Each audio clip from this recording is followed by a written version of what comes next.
अगर आप भूतों पर विश्वास करते हैं तो ऐसा करने वाले आप दुनिया के इकलौते इंसान नहीं हैं। हिंदुस्तान की बात अगर छोड़ दें तो 46% अमेरिकी लोग भी भूतों पर विश्वास करते हैं। भूतों की कहानियाँ लगभग हर धर्म में होती हैं। बहुत से लोग पैरानॉर्मल बातों पर भरोसा करते हैं।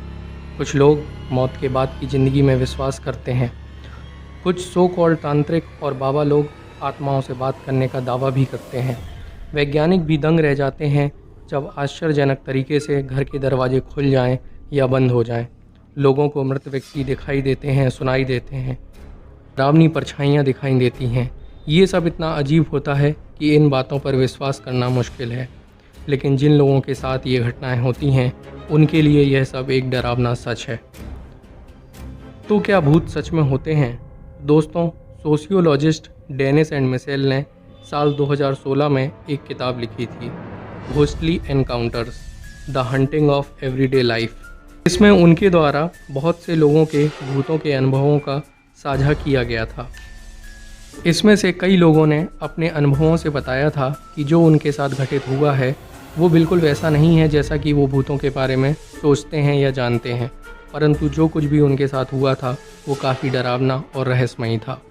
कहते हैं जिन लोगों की हत्या हो जाती है वो मरने के बाद अपनी मौत का बदला भूत बनकर लेते हैं।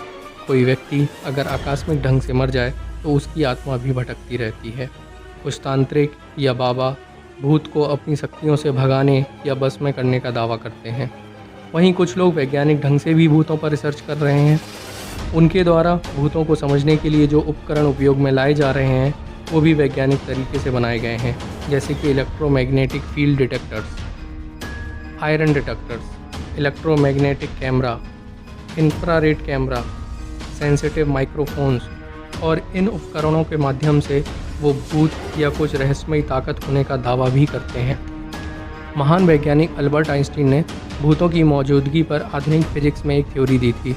उन्होंने कहा था ऊर्जा को ना तो पैदा किया जा सकता है और ना ही नष्ट किया जा सकता है, उसका केवल स्वरूप बदला जा सकता है। इसीलिए मरने के बाद शरीर से निकलने वाली ऊर्जा का क्या होता है? क्या मरने के बाद ऊर्जा खत्म हो जाती है या कहीं और चली जाती है या फिर अपना स्वरूप बदलकर भूत बन जाती है? लेकिन इसका जवाब एकदम सामान्य है। मरने के बाद मानव शरीर की ऊर्जा ठीक उसी जगह जाती है जहां अन्य जीवों की मरने के बाद चली जाती है, या ये कहें कि ऊर्जा हीट के रूप में आसपास के पर्यावरण में मिल जाती है। ऐसी कोई शारीरिक ऊर्जा नहीं है जो मरने के बाद सरवाइव कर जाए या फिर आपके शरीर में रहे।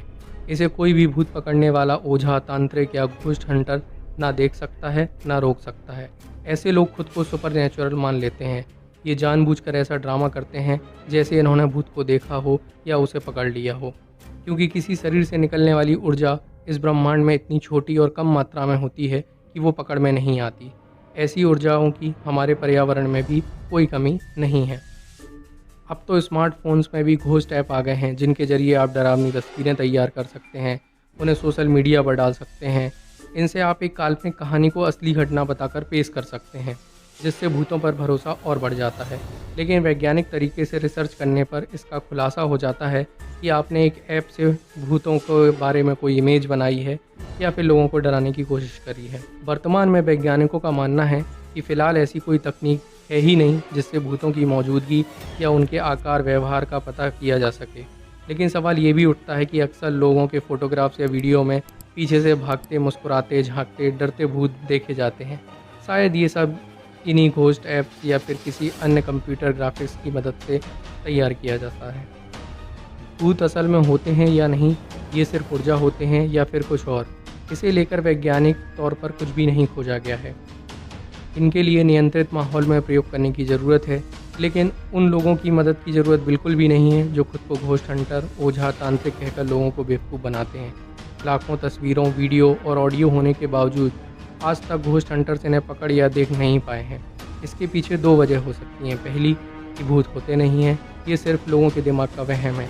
दूसरा ये कि भूत होते हैं लेकिन हमारे पास कोई वैज्ञानिक तौर तरीके नहीं हैं जो इनकी मौजूदगी को पुख्ता कर सकें। इस वीडियो के माध्यम से हम आपको यही कहना चाहेंगे कि हमें अंधविश्वास को फैलने से रोकना चाहिए। हमें किसी भी ऐसी बात पर विश्वास नहीं करना चाहिए जिसका हमारे पास कोई भी पुख्ता सबूत ना हो।